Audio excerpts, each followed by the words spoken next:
subscribe now and press the bell icon. Never miss an update.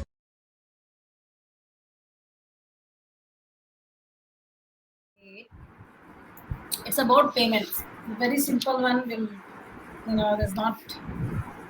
Honestly, it's not very confusing. Tax credits was an important one, and it's all talking about what are the tax payment deadlines. What are the estimated tax payments deadlines? So, like every country, or most of the country, there are quarterly tax payments that they are supposed to make, all the taxpayers, so that money has been paid to government uniformly. Right? Nobody wants to wait for the full year to over and then pay your taxes. It doesn't work that way. Then, so let's get started with that. The first point is only about estimated tax payments. The IRC, which is like Internal Revenue Code, it is structured to obtain at least 90% of the final income tax through withholding. Okay, so whatever the tax liability is for that year, we should ensure that 90% of that has been paid through withholdings or estimated tax payments. And obviously, individuals who are not subject to withholding, like if they are not on payroll and all, they have to pay their own estimated taxes. They do a quarterly analysis and make sure taxes are paid in time. And an individual would always go with calendar year filing. Okay, but the companies have a choice, businesses have a choice. They can pick up any year they want to. They can do April to March or whatever, like October to September, things like that. Anything that they want, they can pick that up as a year. And accordingly, their quarterly payment dates will change. So now we are looking only into individuals. So individual will only go with calendar year, and these are the due dates: April 15, June, September, and January 15. And the way we work is when we are working on finalizing the tax returns, that point of time itself, we get an idea of what the next year's income and tax payments would look like. So at least some amount we can schedule right there and there at the time. So like when we will be filing 2022 tax returns for our clients, which we have started filing or we are in the process, but we need to finish it all by October. So that point of time, we will come to know what does 2023 look like and all, and we can, October might be late, but then we can always schedule the payments accordingly.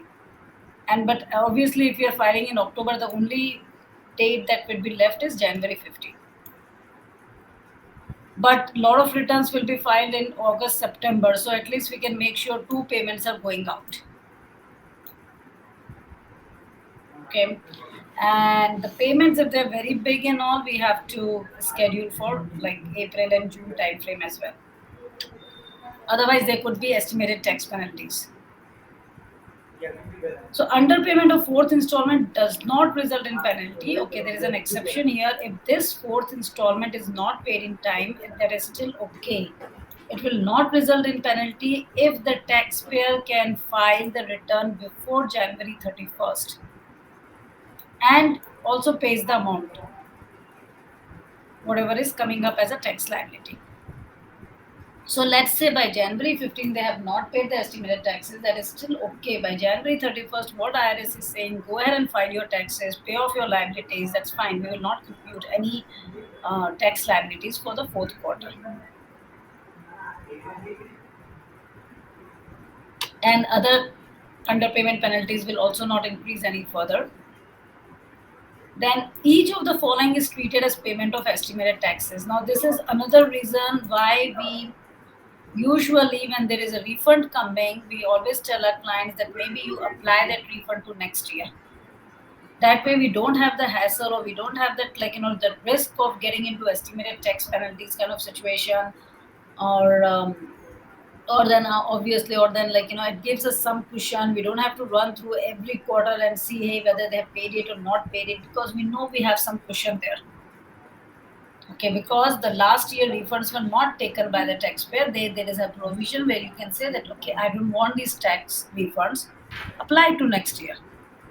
And IRS will happily do that. Why will they not do it?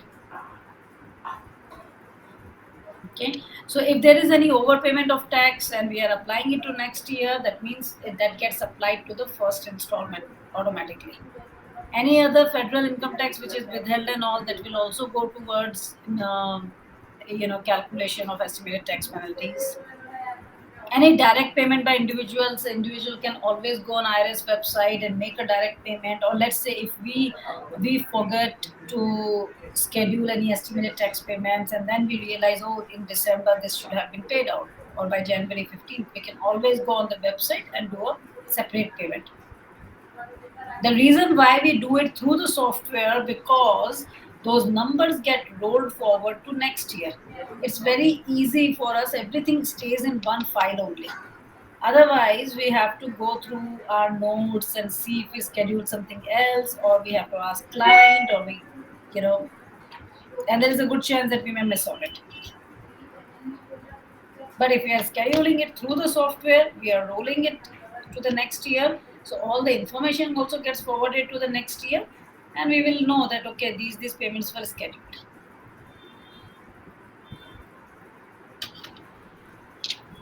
Any excess social security taxes which were withheld by the employer, and we have seen that that can happen because there is a limit on social security. Only $147,000 of W2 income can be subject to social security taxes.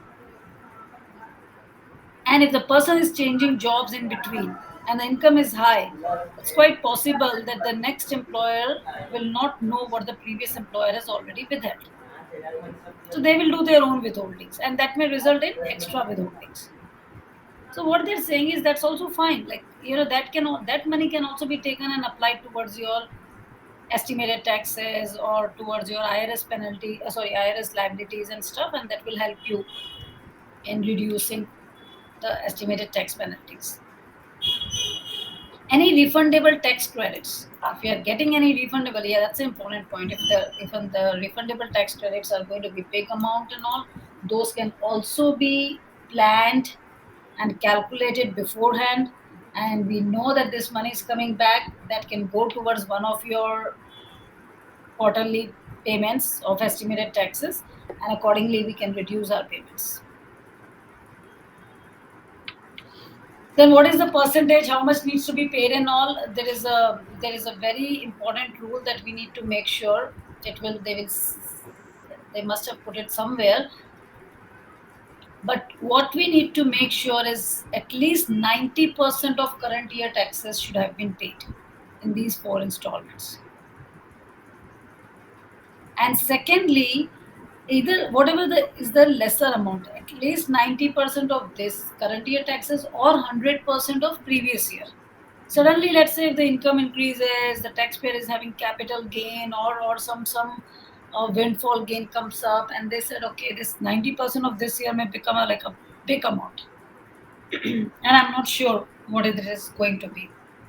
Then IRS gives a relief in that scenario, and they said that fine, it's okay. Whatever is the lesser, you can go with that. You have already filed your last year's tax return. We completely know what is the liability of last year. At least make sure all of that is covered, and whatever is extra, that you can pay at the time of tax filing date. Now, installment percentage, how much needs to be paid and all? Typically 25% has to be paid.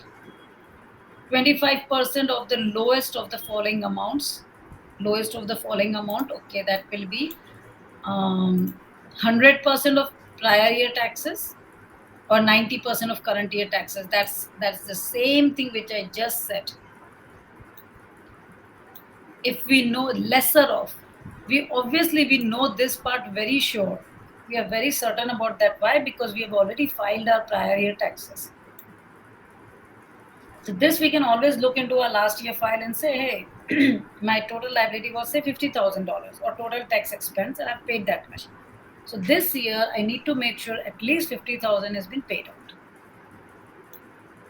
Or if this year income is very low, it will not come to $50,000 of tax expense. And if I can compute properly, what my tax will be for current year, and if we can take 90% of that, whatever is the lesser amount, you can go with that.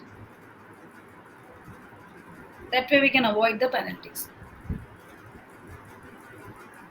But on top of your head, we should remember, if the client says, hey, what should I pay, that you need to know the lesser of 100% of last year, 90% of this year. There are certain exceptions to it and all, there's certain other rules, but that's fine, we can get into those details later. But on, broadly, we should at least know this rule.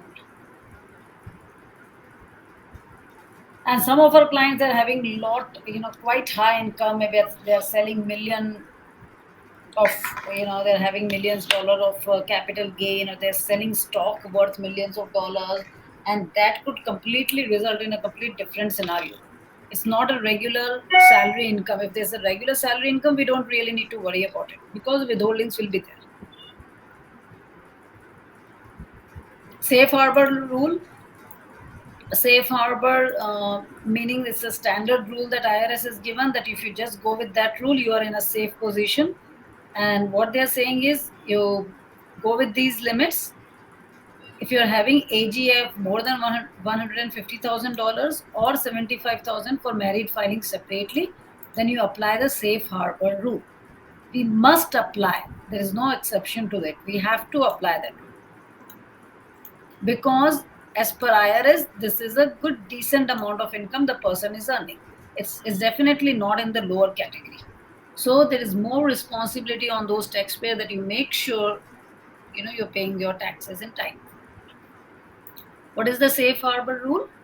That it requires the taxpayer to make estimated payments of lesser of 110% of previous year, 90%. So instead of 100%, they have made it 110% of last year. Instead of 100% of prior year, under safe harbor rule, what they're saying is we'll make it 110% of prior year. Now, why are they doing that? Because they're putting a income limit.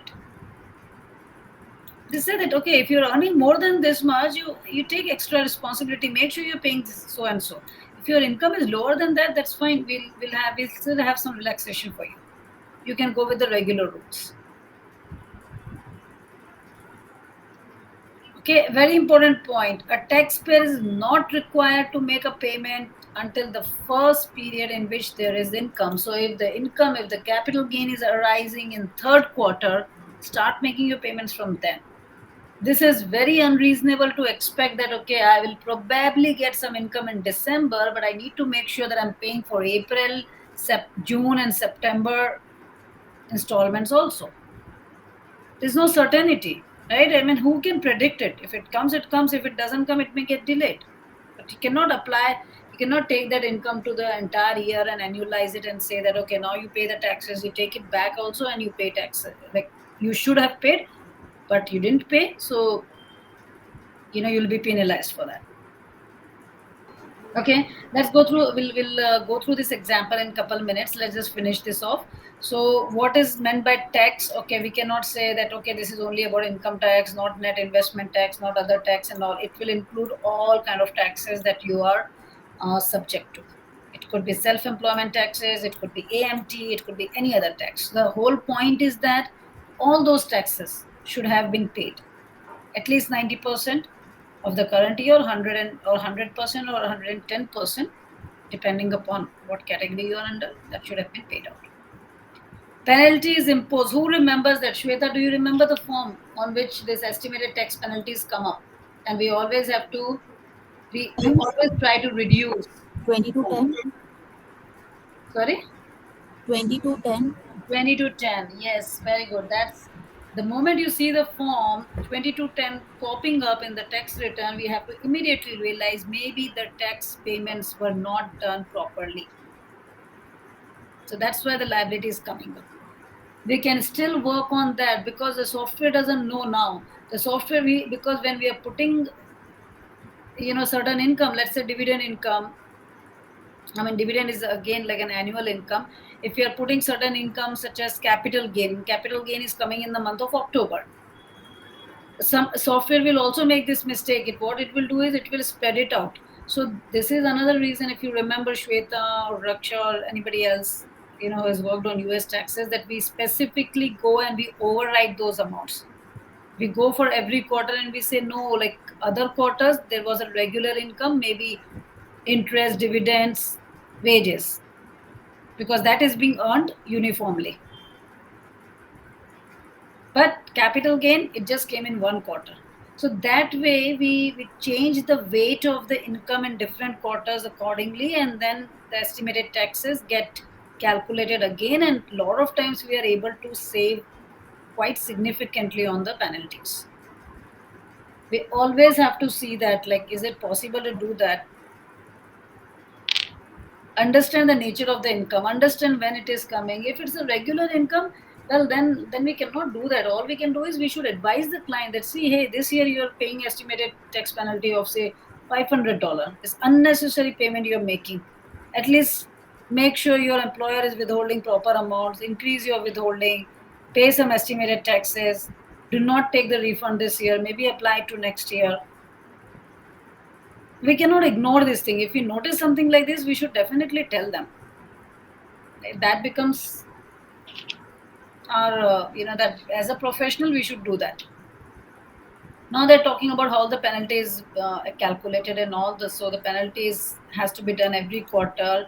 We have to take the short term rate plus 3%, the underpayment and all. So there will be interest rate given. What is the interest rate that you need to put in for that particular year, that particular quarter, and accordingly we calculate that. The penalty will not be imposed if any of the following apply. What is it? That if the tax is really less than $1,000, it's very minimal amount. IRS is saying, well, we don't want to like unnecessary harass people. If your actual tax liability is less than $1,000, fine, just leave it. No estimated penalties for you and all. Okay.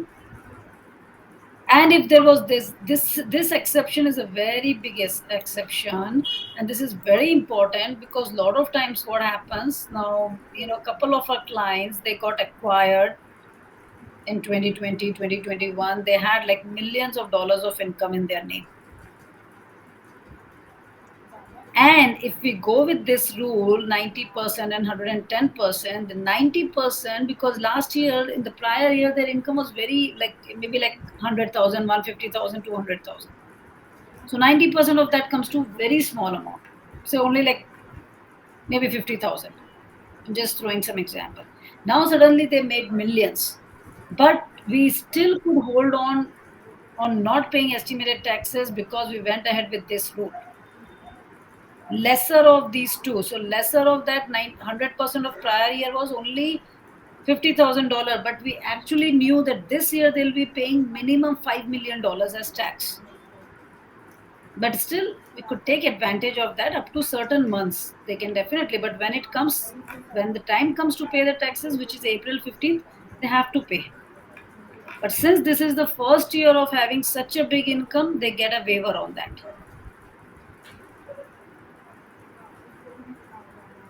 The no tax liability was incurred in the prior year. If there is no tax liability at all, if it's the first year the person started making money, and there's probably nothing, it has always been a refund and all, and suddenly one year they got big liability, we can still go ahead with that, with this exception that there was no tax liability last year. So this is just the first year that I'm falling into this estimated tax requirements. So give me a waiver. IRS will allow that. Or we can always ask IRS if we have any other reasonable cause. Like at the time of COVID, that was a reasonable cause, that people were not able to make payments, or they lost their jobs, they didn't have enough money, all the other things. That was given as a reasonable cause. There is always some relaxation given to farmers or fishermen. Again, they are not the corporate people, they are not very well educated or living in cities where they are earning a lot of high income, nothing like that. So obviously there is some more relief given to them, and for them these conditions are quite relaxed. They've made it very easy for them, and they're saying that There's probably not even need to make any estimated tax payment. Um, it can just be, they can just do one tax payment by January 17th for the entire amount without incurring any penalty. Again, there is certain condition for it, right? Just for the namesake, you should not call yourself a farmer. If you're having 90% of income from capital gains and other stuff, 10% income you're doing from farming, you cannot say that, oh yeah, I'm a farmer, I need all these benefits. Right? So this is the condition that IRS has put in, that 2/3 of their gross income should come from farming or fishing activities.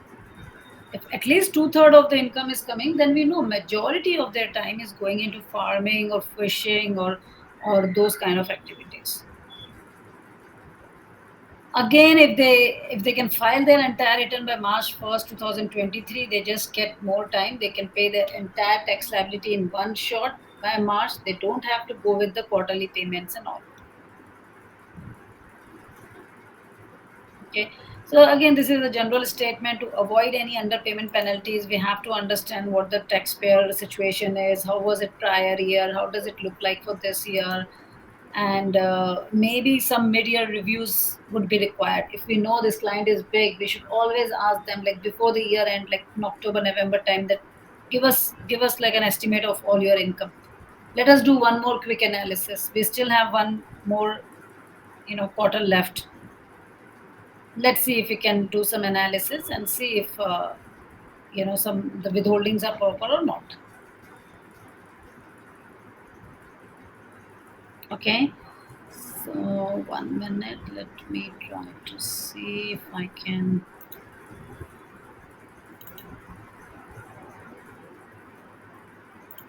Okay, yeah, this is a good chart. It explains in general who is and who is not subject to estimated payments.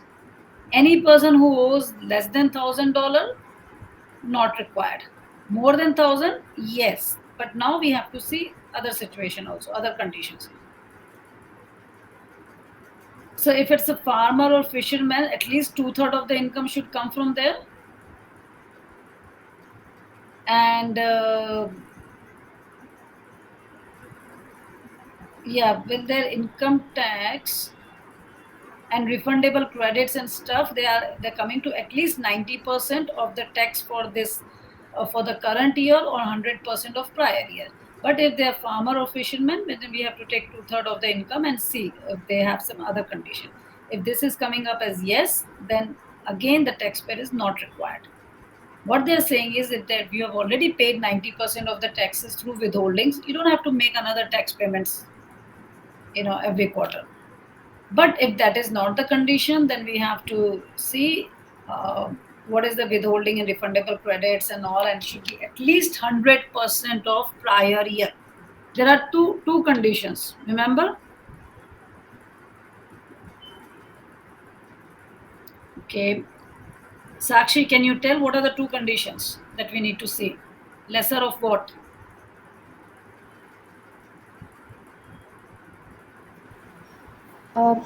For safe harbor rule or for normal, ma'am? Normal. Just go with normal. Don't worry about safe. 100% of prior year's tax or 90% of current year's tax. Correct. So that's what is the rule that they are putting up here. And then if this is not being satisfied, then yes, you have to make estimated tax payments. If the 100% has already been withheld, then no need again. We don't have to make tax payments. Okay, Anurag, can you read this one? 8.13. John's tax liability for 2021 was $10,000 and his AGI was $100,000. John projects his tax liability for 2020. In order to avoid an underpayment of estimated tax penalty, John must pay through withholdings and estimated payments throughout the year. It is lesser than the $10,000.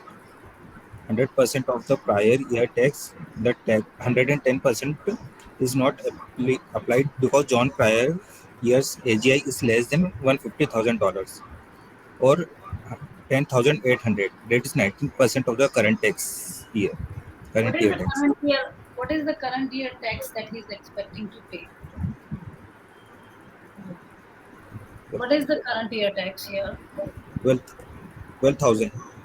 Exactly. So 12,000. So 90% of that comes to 10,800. And last year tax liability was 10,000.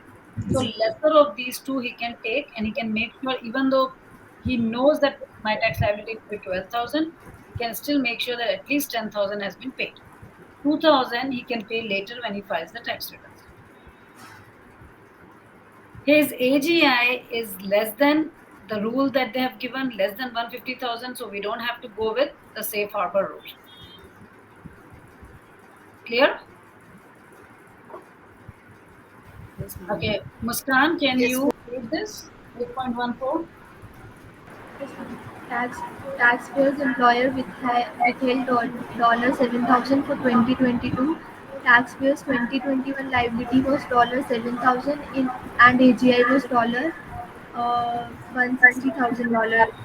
Even though only $700, that is $7,000 prior year liability into 110% less $7,000 current year withholding is subject to the penalty of the $10,000 minimum exception does not apply due to the fact that the exception is based on the current year.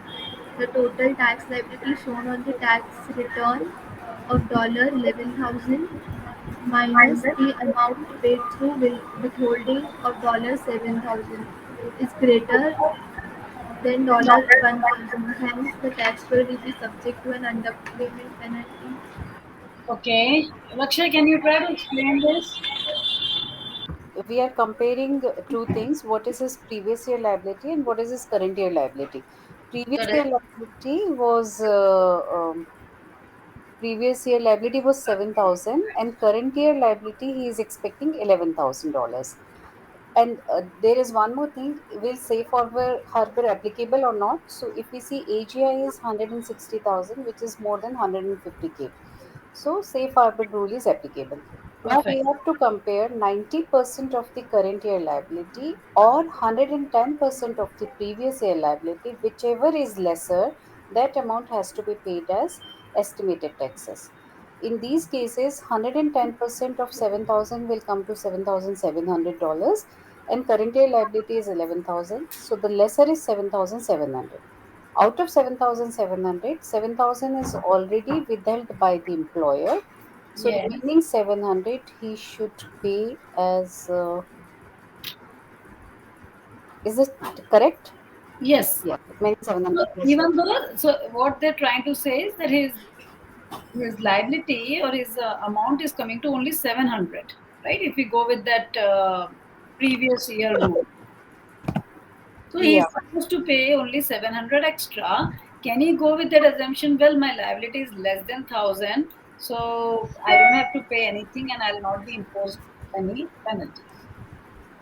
No, he cannot because overall liability is more. Yes. The 1,000 minimum exception does not apply. Why? Because the fact the exception is based on current year liability is obviously 11,000 and all, right? Because this is what they're expecting for current year. Minus what they have paid through withholding, 7,000. So it comes to 4,000, which is definitely greater than 1,000. So if it does not make his estimated tax payments, he will definitely be subject to underpayment penalty.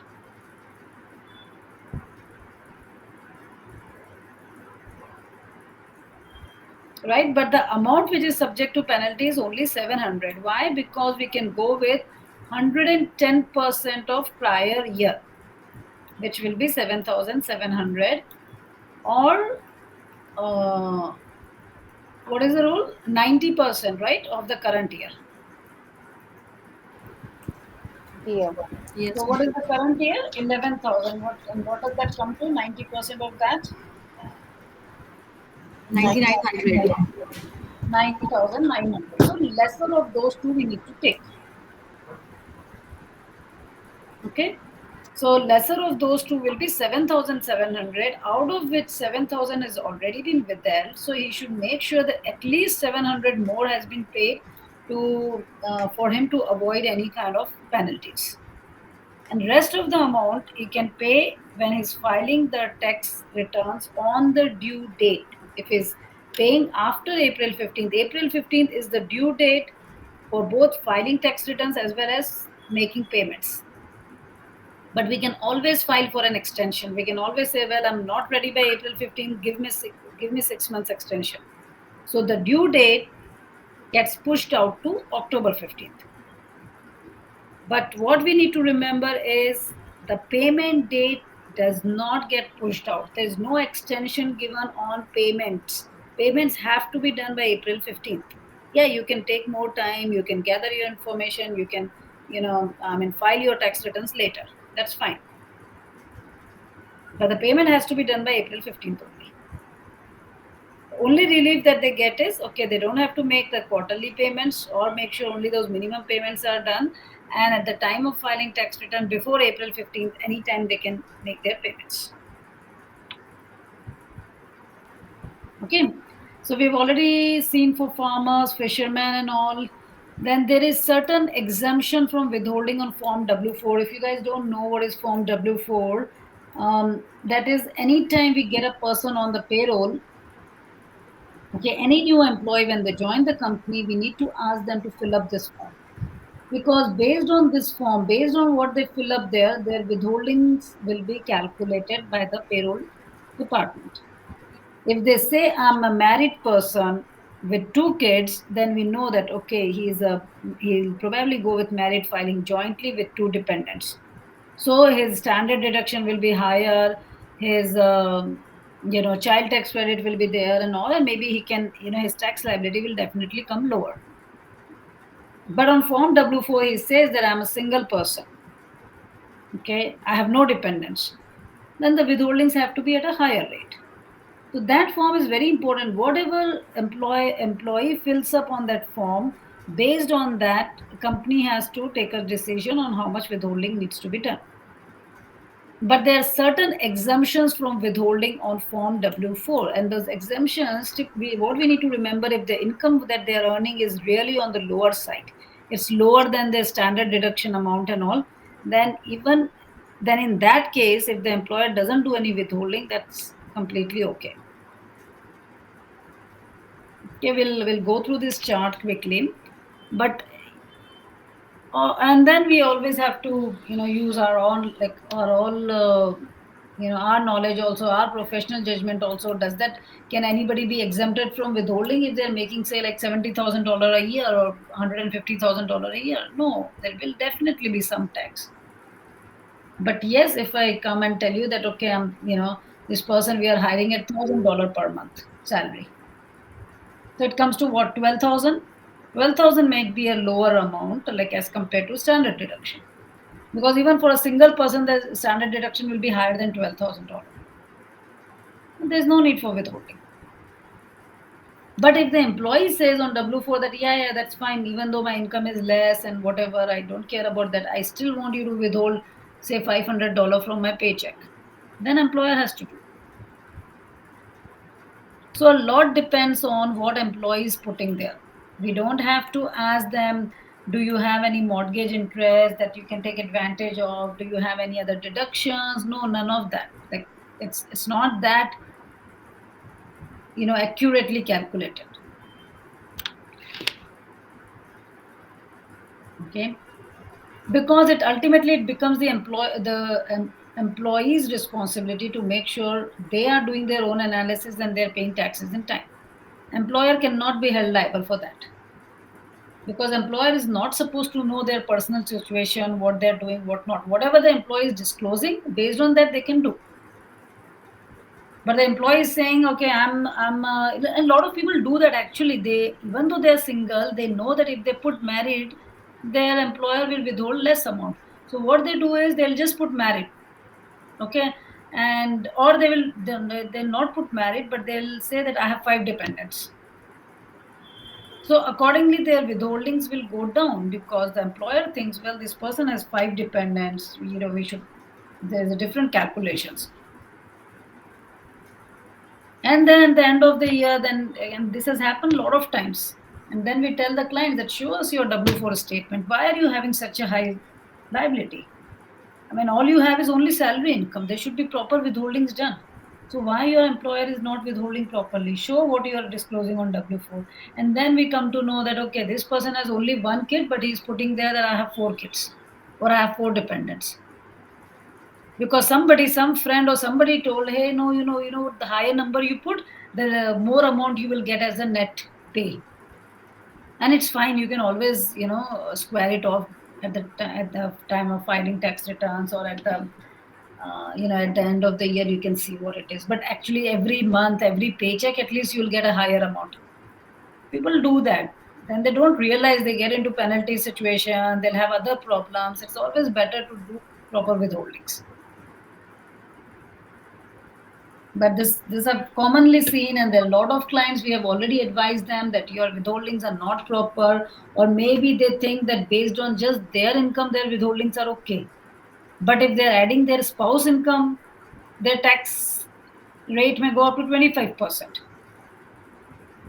Just their income, maybe they'll fall under 20%. So they're not seeing the overall picture that you also have to add your spouse income and see what is the total household income. Maybe that will push you into 25% slab. So make sure your employer is also withholding 25%. Right? So all those things they need to do, and if the liability is very high, we definitely need to tell the clients. If it's like on the edge and all, if they can manage it, then that's fine. Excess social security, we have already seen that the limit is 147. If the employer is withholding more, if it's employer's mistake, then the employer should give the refund back. When the employer incorrectly withholds, the employer should refund. But if there is no problem from employer side, the withholding is going above the limit because there are multiple employers, then the person, the taxpayer, can always get the refund back from IRS. Okay. And yeah. So claim for refund, how much time? Obviously, there's like the statute of limitation will come up. It's not like they'll keep it open for any unlimited number of time. Come anytime, we are open there for you. Ask your refund for 10 years back and all. No, that will not happen. And especially for refunds, it will not happen. But if there is a liability and if IRS figures out that you did a fraud 10 years back, then there's no statute of limitation that will get applied to them. For fraudulent reasons, they can go back and they can open the tax return even though it's like 10 years old, 20 years old, or whatever. But otherwise, in regular course of business, they can, there is always a limitation time, which they say is like 7 years. So IRS can go back up to 7 years if they have a reason to believe that the files are not correct. But if the taxpayer believes that, okay, I may need, I may be eligible for more refund, I need to go back and I need to claim for my refund, or I need to file amended taxes and all, they get only 3 years to do that. So we need to be, right now also, there are a lot of clients, those who come to us from year 2018, 19, when we see and they're trying to file their own returns, they obviously, most of the time, they'll do it all incorrectly. That means they are losing the money. That means they might be eligible for credits, but they're actually not claiming it properly. And IRS is obviously not giving them. Okay, so they always have to file an amended form, which is called 1040X. And we have to be conscious of these time periods, which is given, that 3 years from the date the return was filed, or 2 years from the date the tax was paid. If you want to get the tax refund back, some particular tax was paid out, then we have to go with the 2 year from the date the tax was paid, whichever is later. So they get more time. They're not saying whichever is earlier. Okay, then again, there are these conditions. It has to be filed within so and so years and all, otherwise they'll not get it, and that's fine. If there are always exceptions, there are always conditions that IRS is ready to understand and listen, and they think that there is a reasonable cause. If the person has been really ill, or if there has been like a pandemic kind of situation, or the person is going under some like physical illness or mental impairment and all, that is not able to conduct their financial affair and all, then they may also increase the time period. But we have to put a reasonable cost statement when we do the refund application. We have to tell IRS that this is what has been going on, and that's why I was not able to do it in time. There is no such rule that they have to accept it. What is reasonable cause is not mentioned anywhere. Whatever the IRS officer thinks, according to them, if that's a reasonable cause, like there's certain, obviously there's certain basic underlying condition that they have to go with. They cannot just use their whims all the time and say, well, I feel like rejecting it today. Oh, I feel like accepting it. No, they also need to have a reason. But what we feel is reasonable may not be reasonable for them. Lot of people said in pandemic time that why my CPA was not available, their their offices were closed, they were not working, this is the reason I could not file my returns in time, which is very reasonable. Like if we think about it, yeah, that sounds reasonable. But IRS has rejected that reason.